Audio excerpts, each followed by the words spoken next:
2021년 반드시 기억해야 할 이름들. 이름, 얼굴, 나이 등 신상 정보가 공개된 피의자의 수는 무려 10명이었습니다.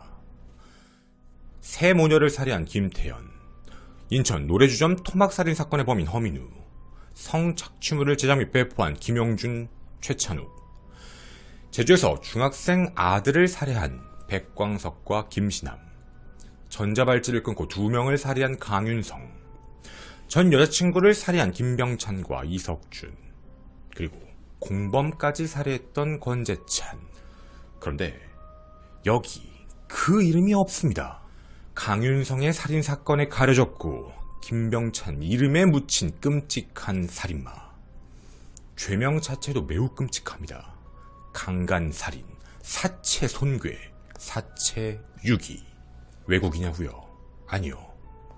2021년 대한민국에서 발생한 사건입니다. 그 범인의 이름, 올해 55세 김용균입니다. 당신이 몰랐던 사건, 2021년 감춰진 살인마 편입니다. 피해자나 유가족에게 미안하진 않냐라는 질문에 네, 잘못했습니다 라고 답하는 남성. 자수를 한 이유에 대해서 묻자 살기 힘들어서 자수했다라고 말을 합니다. 범행을 한 이유는 무엇이냐라는 질문에는 이별 때문에 라는 말을 남겼습니다.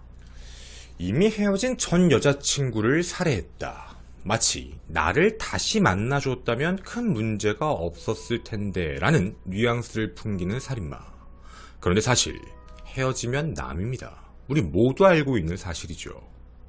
전 여자친구 살인이라고 불러줄 필요가 있을까라는 생각도 듭니다. 그냥 남을 자신의 생각대로 살해한 것뿐이죠.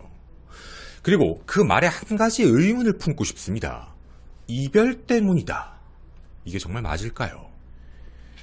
이 사건이 세상에 처음 알려진 건 2021년 10월 12일 기사 몇 개가 고작이었습니다.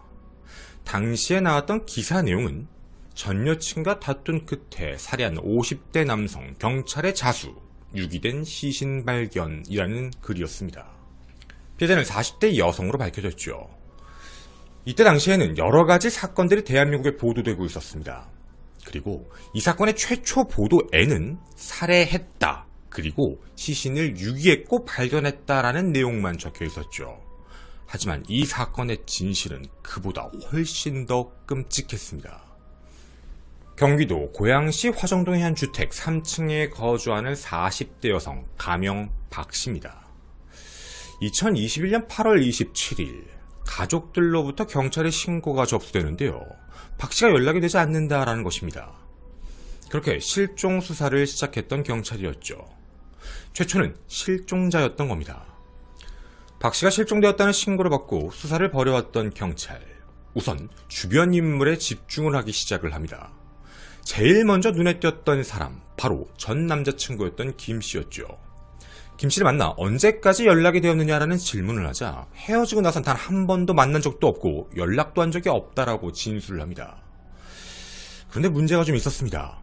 당시 실종 상태였던 박씨의 통신 기록에서 바로 이 남성과 여러 번 연락을 했던 내용들이 포착이 되죠. 이뿐만이 아닙니다. 여러 차례 거짓말을 했던 정황들이 계속 확보가 되는 상황이었죠. 그렇게 경찰은 김씨에게 소환을 통보하게 됩니다. 10월 12일 오후 2시까지 출석을 해라 라는 것이었죠. 그런데 김씨가 전날이었던 11일 오전 11시 10분 갑자기 자수를 해버립니다. 이유는 이럽니다. 수사망이 좁혀와 두려움을 느꼈던 김씨는 평상시에 알고 있던 서울 지역 경찰청 소속 한 경감에게 전화를 해 자신의 범행 사실을 전부 실토합니다. 흰옷을 입은 남성이 경찰관들과 함께 승합차에 올라 어딘가로 가게 됩니다. 바로 당시 검거 영상입니다.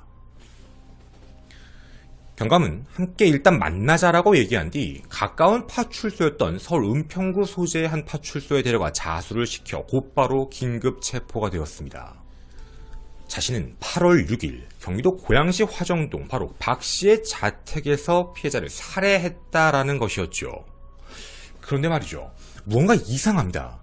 살해했다고 얘기하는 날짜가 2021년 8월 6일.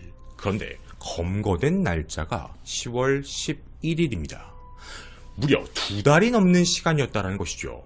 분명 여성의 가족들이 실종신고를 8월 27일 했음에도 불구하고 한 달 넘게 김씨에 대한 범죄 혐의점을 찾지 못하다가 결국엔 자수를 해서 검거하게 된 상황이었습니다.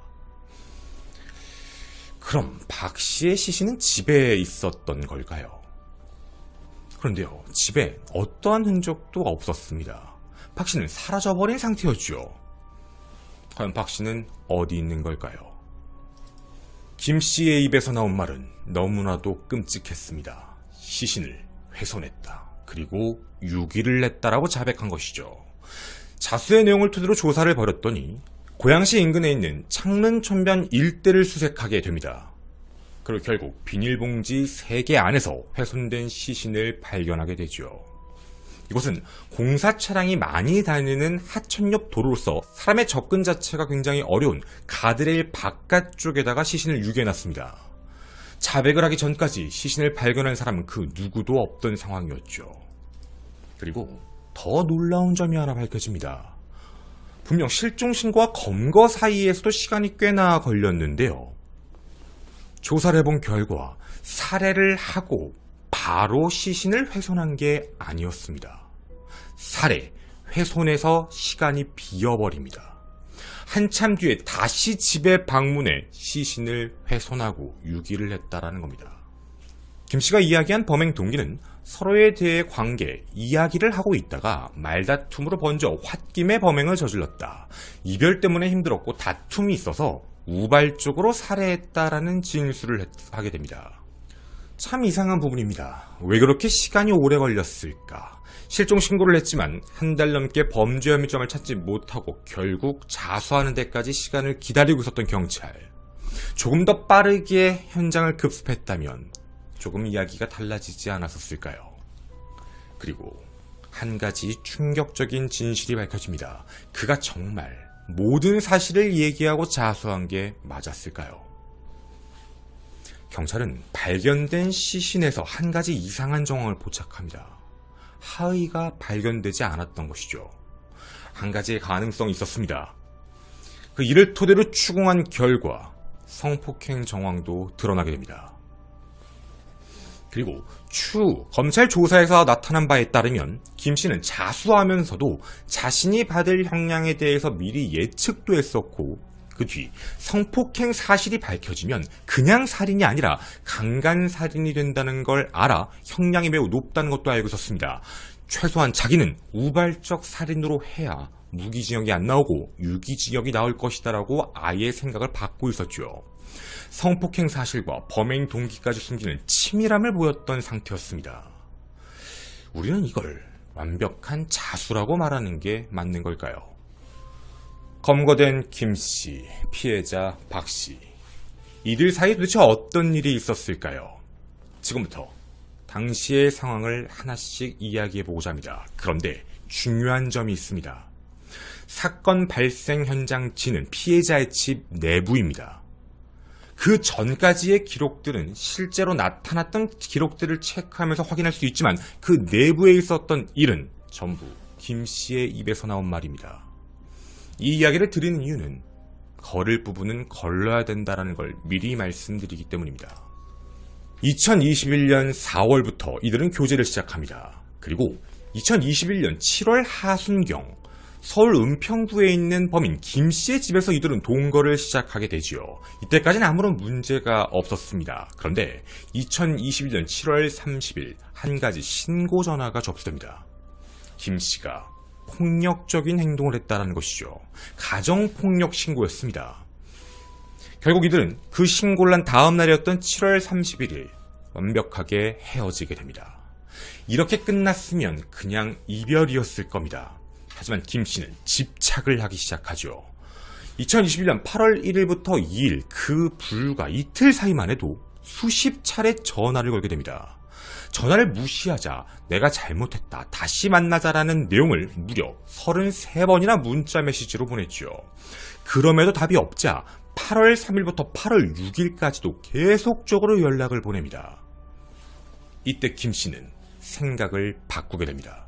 집에 찾아가야 되겠다. 그런데 그냥 찾아가는 게 아니라 칼을 들고 가서 위협하면서 다시 만날 걸 요구해야 되겠다라고 마음을 먹었다고 합니다. 마음을 먹었다. 이거 김씨의 이야기입니다. 상대방이 나를 만나주지 않는다. 보통 사람은 같은 생각을 합니다. 사실 찾아가는 것도 좀 그렇지만 찾아간다 하더라도 칼을 들고 가서 위협하겠다라는 생각을 하며 가는 사람은 아무도 없습니다. 위협을 하면 나를 다시 만나줄 것이다 라면 앞서 있었던 폭력 신고로 헤어질 이유는 없었겠지요. 이건 순전히 자신만의 생각입니다. 이 말을 역으로 얘기하면 내가 칼을 들고 간 건 칼로 죽이려고 한 게 아니라 그냥 위협용이었다라는 핑계일 뿐입니다. 그렇게 계획적인 행동을 시작합니다. 21년 8월 6일 오후 12시 12분 고양시 한 마트에 들어가 과도를 구입합니다. 그리고 박 씨의 주거지를 향해 터벅터벅 걸어가죠. 집에는 없었습니다. 분명 좀 있으면 들어올 것이다 라고 판단, 밖에서 기다리고 있던 김씨. 하지만 시간은 계속 지체됩니다. 오후 4시경 생각을 바꿨지요. 집에 들어가서 기다려야 되겠다. 정말 무서운 생각입니다. 김씨는 열쇠 수리공에게 전화를 걸어 집 열쇠를 잃어버렸다고 얘기하며 와서 문을 열어달라는 요청을 합니다. 그런데 당시에 수리하셨던 분이 지금은 다른 일을 하고 있어 못 간다라고 이야기를 해 집으로 들어가는 건 미수에 그치게 됐지요. 그렇게 밖에서 계속 박 씨를 기다리고 있었습니다. 오후 5시 박 씨가 집으로 가는 걸 보게 됩니다.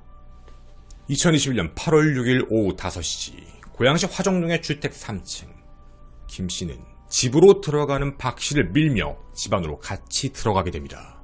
이제 그 집 안에는 이 단 둘만 있죠. 지금부터 나오는 이야기는 전부 김 씨의 진술입니다. 김 씨가 말을 한 내용은 들어가자마자 보고 싶었다.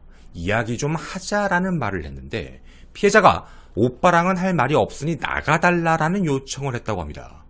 해서 거기에 격분해 준비한 과도를 꺼내 위협을 했지요. 다시 만나자라는 위협을 칼로 한 겁니다. 이에 피해자가 과도를 치워달라, 무섭다라고 요청을 했습니다. 자, 이제 다음이 중요합니다. 그러자 그럼 칼을 치울 테니까 한번 관계를 맺자. 옷을 벗어라 라는 협박을 했다는 것이죠. 그리고 피해자는 반항을 하지 못했고 그렇게 강제추행을 당하게 됩니다. 그럼 왜 살인을 저지른 걸까요? 김 씨의 말에 따르면 신고당할 게 두려웠다고 합니다. 21년 8월 6일 오후 5시 20분, 불과 20분 사이에 있던 일입니다. 박 씨가 화장실에 다녀오겠다라고 말을 하고 화장실에 들어가자마자 바깥을 향해 살려주세요라고 소리를 지르자 화장실 문을 밀어 닫지 못하게 하고 끌고 나온 뒤 그때 마음을 먹었다고 합니다. 죽여야겠다. 김 씨는 화장실 샤워 타올로 피해자의 목을 수분간 졸랐고 화장대 위에 올려놓았던 과도를 등과 복부 부분을 수차례 공격을 하게 됩니다. 그래도 피해자가 사망하지 않자 지속적으로 계속 샤워 타올로 목을 졸라 그 자리에서 경부 압박 질식으로 피해자가 숨을 거두게 했지요. 자, 지금까지의 내용은 다 김 씨의 이야기입니다. 여러분은 이게 전후관계가 맞다라는 생각이 드시나요? 다시 만나야 되겠다라는 이야기 때문에 위험용으로 칼을 사서 준비해 갔고 그걸 꺼내서 만나자고 했더니 그걸 치워달라, 싫다라고 피해자가 얘기하자 치울 테니까 관계를 맺자, 강제로 협박을 해 피해자가 옷을 벗게 만들었다라고 이야기를 합니다. 그리고는 신고당할 게 두려워서 그 상황 뒤 피해자가 화장실에 가며 소리를 질러서 죽였다라고 이야기하는 것, 이게 진짜 맞는 이야기인 걸까요? 완벽하게 확인할 수 있는 방법은 없습니다. 피해자는 이미 숨을 거둔 상태니 말이죠. 불과 20분 만에 이 모든 일들이 발생을 했다는 게 김 씨의 진술입니다. 그런데 보통 사람의 생각이면 조금 다르게 생각하지 않을까요? 우리가 의심하고 있는 좀 더 자연스러운 범인의 생각은 칼을 준비한다. 만약 내 뜻대로 되지 않으면 적어도 공격을 가할 수도 있다라는 가능성입니다. 그리고 집으로 침입, 강제 침입이었습니다. 들어간 이후에 나가달라는 요청에도 그 칼을 들고 위협하며 상대방에게 옷을 벗어라라고 협박했던 건 안 그러면 죽이겠다라는 위협 정도일 가능성이 더 높습니다. 그리고 강제적으로 자신의 욕구를 충족했던 김 씨는 신고당할 게 두려웠던 게 아니라 이제 죽여야 되겠다라는 생각할 가능성이 더 높아 보인다라는 대목이죠. 그런데요, 여기서 끝나지가 않았습니다. 자, 지금부터 시간을 잘 기억해 주셔야 합니다. 2021년 8월 6일 오후에 사건이 발생했습니다. 사건 발생 장소는 바로 피해자의 집. 김 씨는 어떠한 조치도 취하지 않고 시신을 그대로 둔 채 현장을 이탈했습니다. 그리고 그는 다시 그 현장에 나타났지요. 무려 14일 뒤였습니다. 21년 8월 20일 사망한 피해자 박 씨의 주거지를 다시 찾아갑니다. 김 씨가 말하기엔 사체가 아직 수습되지 않았네 라는 걸 확인하고 범행을 은폐해야 되겠다라고 마음을 먹은 뒤 시신을 훼손해야 되겠다라고 생각했다고 합니다. 이 말도 참 이상합니다. 다시 방문을 해서 수습되지 않았다는 걸 확인하고 나서야 이후에 시신을 훼손해야 되겠다라는 생각, 이게 맞는 걸까요? 사실 우리가 생각하는 범인의 모습에 더 가까운 건 그 14일 동안 들킬 수 있다라는 두려움 때문에 어떻게 하지라고 생각을 하다 계획적으로 가서 시신을 훼손했다고 보는 게 훨씬 더 합리적일 겁니다. 그 근거도 있습니다. 8월 21일 낮 12시경 피해자의 집 내부에 있던 식칼로 그렇게 시신을 훼손하기 시작합니다. 목 부분, 어깨 양쪽 부분, 가슴과 배 사이 척추 부분. 제가 사실 너무 자세하게 말씀드리고 싶지는 않지만 그가 얼마만큼 잔인한 범행을 저질렀는지를 설명을 드리기 위해 이 내용도 꼭 넣겠습니다. 최초에 갖고 있던 흉기가 척추 부분에서 부러지게 되자 다시 근처의 마트에 나가 구입하는 치밀함까지 보입니다. 그렇게 오후 3시 30분경 미리 준비해서 가지고 온 75리터 쓰레기봉투 3개에 각 시신 부분을 나누어 담게 됩니다. 그리고 또 미리 준비했던 천가방 3개에 또다시 나누어 담게 되죠. 이 대목만 보더라도 이건 미리 준비된 계획적인 범행입니다. 시신 유기는 그럼 어떻게 했을까요? 김 씨는 지인으로부터 미리 오토바이를 빌렸습니다. 그것도 일반 오토바이가 아니죠. 보시는 바와 같이 뒤에 배달통 같은 게 달려있는 오토바이였습니다.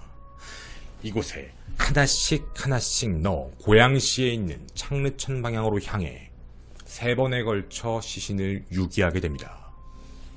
김 씨의 말로는 다시 현장에 방문해봤더니 시신이 그대로 있어 훼손하고 유기해야 되겠다라고 마음을 먹었다고 하지만 이미 그 전부터 오토바이도 빌렸고 봉투도 구매해 가지고 왔다라는 점, 이건 사체를 훼손해야 되겠다, 사체가 그곳에 그대로 있을 것이다라는 확신이 없으면 절대로 하지 못할 행동입니다. 도대체 어디가 우발적이라는 내용일까요? 그리고 또 하나, 앞서 성범죄 정황에 대한 부분은 부인했습니다. 그게 확인이 된 이유는 하나였죠. 범인은 피해자의 몸에 있는 정액 반응, 그 부분을 우려하여 닦아놓은 흔적이었습니다.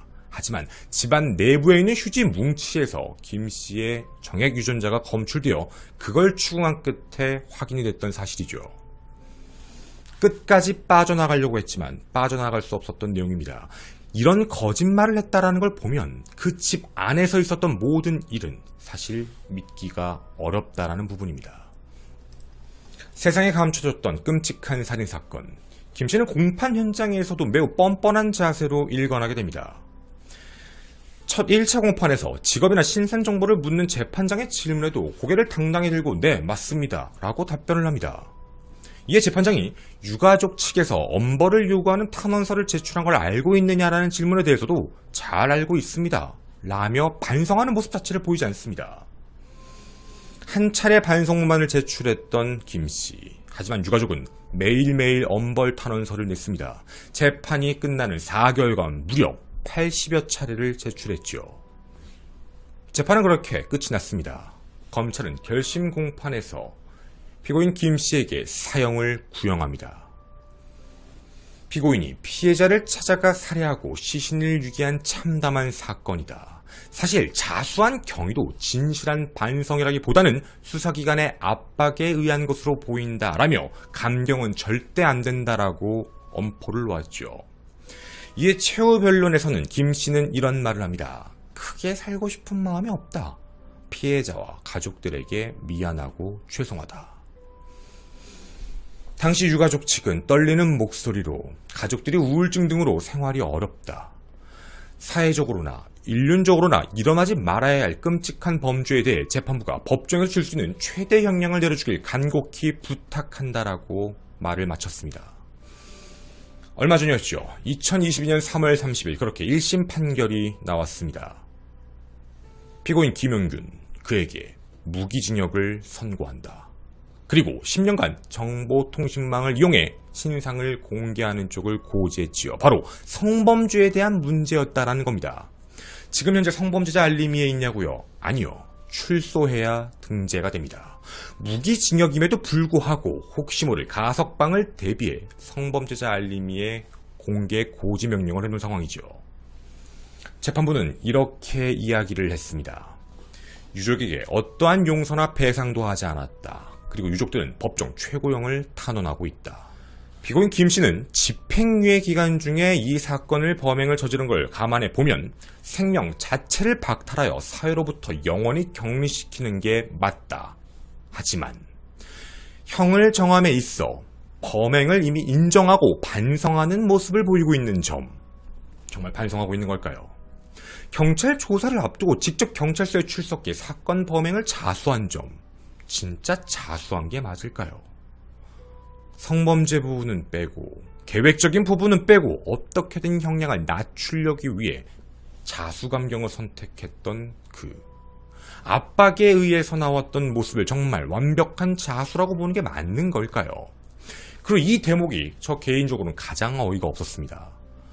살해하고 난 뒤 스스로 김 씨도 목숨을 끊기 위해 수차례 노력했으나 미수에 그쳤다.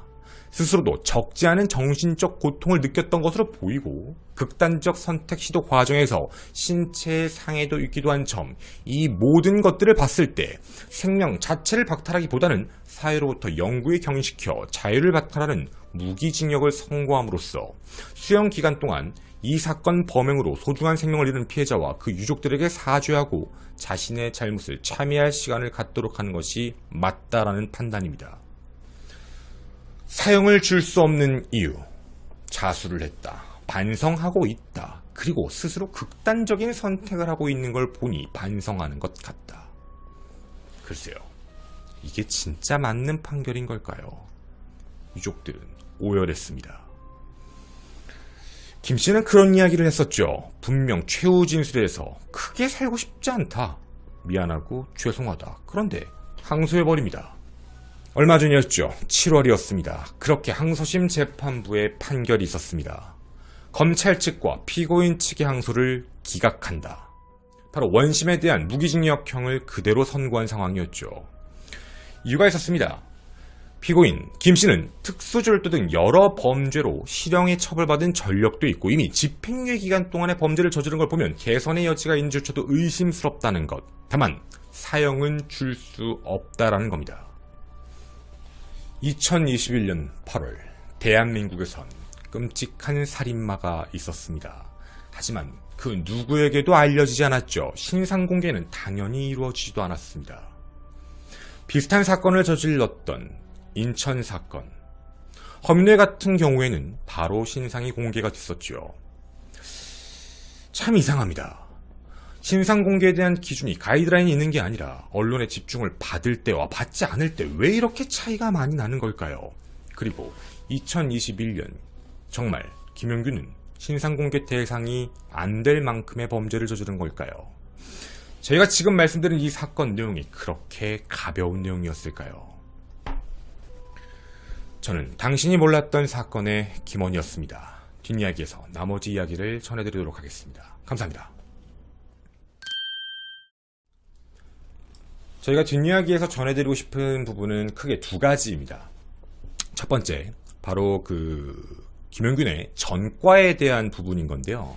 전과가 좀 들어보시면 좀 놀라실 거예요.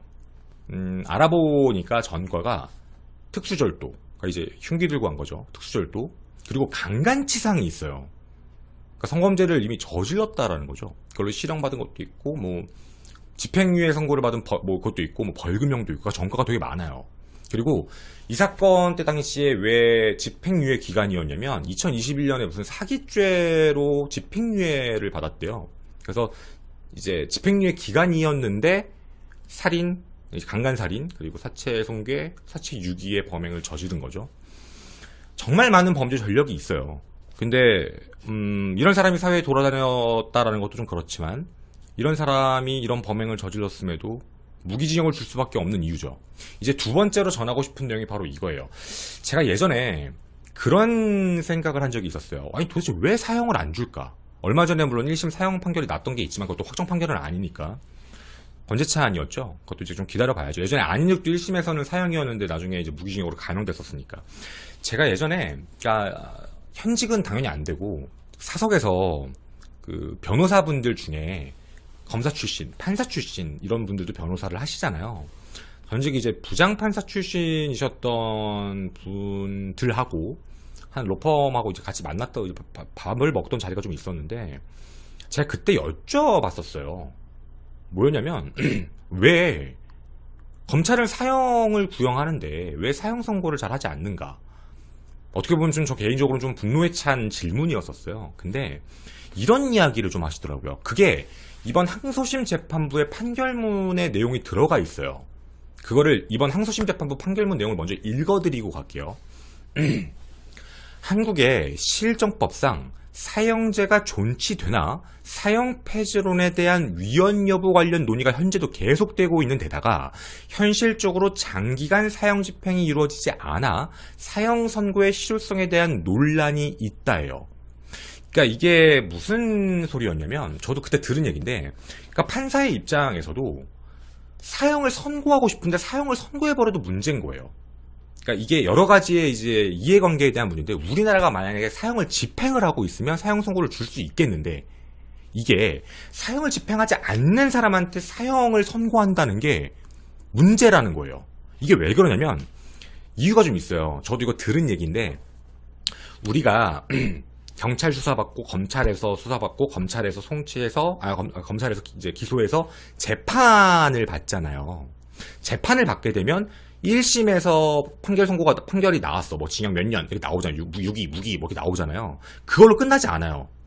그걸로도 확정 판결은 아닌 거야. 왜냐면 항소에서 받아주면 항소심 가고 최종 대법원까지도 갈 수 있고 그 전에 끝날 수도 있지만 어쨌든 우리가 얘기하는 그 확정 판결을 나오기 전까지는 이 죄인은 무죄 추정의 원칙상 어쨌든 미결수 신분이에요.